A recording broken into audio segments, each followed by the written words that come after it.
Hello friends. जर तुम्हाला वाटतं की तुम्ही आधीसारखे राहिले नाही, तर ही गोष्ट तुमच्यासाठी आहे.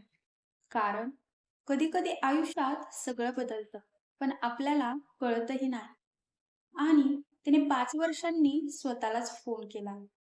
तो आवाज तिला ऐकू आला, तो तिचाच होता. रात्री घरात सगळे झोपले होते, पण ती जागी होती. खिडकीतून येणारा हलका प्रकाश आणि तिच्या हातात एक फोन. ती काही करत नव्हती, फक्त स्वतःचाच विचार करत बसली होती. कधी-कधी रात्री शांततेत आपल्याला स्वतःचेच आवाज ऐकू येतात आणि तेच आवाज आपल्याला आपल्या वास्तवाची आठवण करून देतात. कॉन्टॅक्ट लिस्ट ओपन करताना तिच्या नजरेस एक नाव पडलं. मी. हे नाव पाहून तिला जाणवलं, ती आधी कोणीतरी वेगळीच होती. ती आधी लहान गोष्टींमध्ये खुश व्हायची, स्वतःसाठी स्वप्न पाहायची आणि प्रत्येक दिवस नवीन काहीतरी करण्याचा विचार करायची. पण आज ती फक्त रुटीन जगत होती. काही सेकंड्स आणि तिने तो नंबर डायल केला. फोन वाजू लागला. एक रिंग, दोन रिंग. प्रत्येक रिंग बरोबर तिचं मन धडधडत होतं. जणू ती कोणाला नाही, स्वतःलाच पुन्हा भेटायला जात होती. आणि कॉल कनेक्ट झाला. हॅलो. तो आवाज ऐकताच तिचं हृदय थांबल्यासारखं झालं. कारण तो आवाज तिचाच होता, पण तो वेगळा होता. हसरा, निर्भय, आनंदी, जशी ती आधी होती. तिने हळूच विचारलं, तू खुश आहेस? तिकडून लगेच उत्तर आलं, हो, खूप. मी माझं सगळं करत आहे.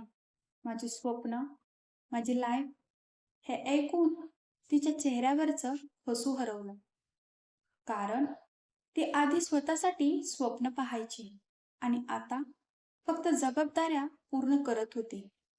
कधी-कधी आपण सगळ्यांसाठी जगतो आणि स्वतःसाठी जगणं विसरतो. ती आधी स्वतःला वेळ द्यायची आणि तिच्याकडे स्वतःसाठी एक क्षणही नव्हता.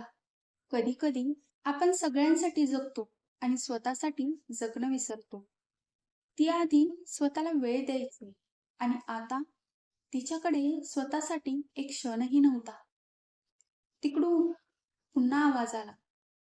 तू अजूनही तुझे ड्रीम्स फॉलो करते आहेस ना? हा प्रश्न ऐकताच तिच्या डोळ्यात पाणी आलं. कारण तिने खूप आधीच तिची स्वप्न शांतपणे सोडली होती. ती आधी प्लॅन करायची, आता ती सर्व्हाइव्ह करत होती. कधी-कधी आपण इतकं सगळं सहन करतो, की रडायलाही शब्द उरत नाही. ती हळू आवाजात म्हणाली, मी हरवले आहे. मला स्वतःला समजत नाही, मी आता कोण आहे. त्या एका वाक्यात तिचं सगळं दुःख होतं. थोडा वेळ शांतता आणि मग तोच आवाज पुन्हा आला. तू हरवली नाहीस, तू फक्त स्वतःपासून दूर गेली आहेस. त्या एका वाक्याने तिच्या मनात सगळं क्लिअर झालं. ती हरवली नव्हती. ती फक्त स्वतःला विसरली होती. तिने डोळे पुसले, दीर्घ श्वास घेतला आणि पहिल्यांदाच तिने स्वतःकडे पाहिलं. दुसऱ्यांसाठी नाही, स्वतःसाठी. आणि कदाचित हा कॉल कोणालाही लागत नाही. तो फक्त आपल्यालाच स्वतःला करावा लागतो. आपण आयुष्यात सगळं मिळवतो, पण जर स्वतःलाच हरवलं तर काहीच मिळालं नाही.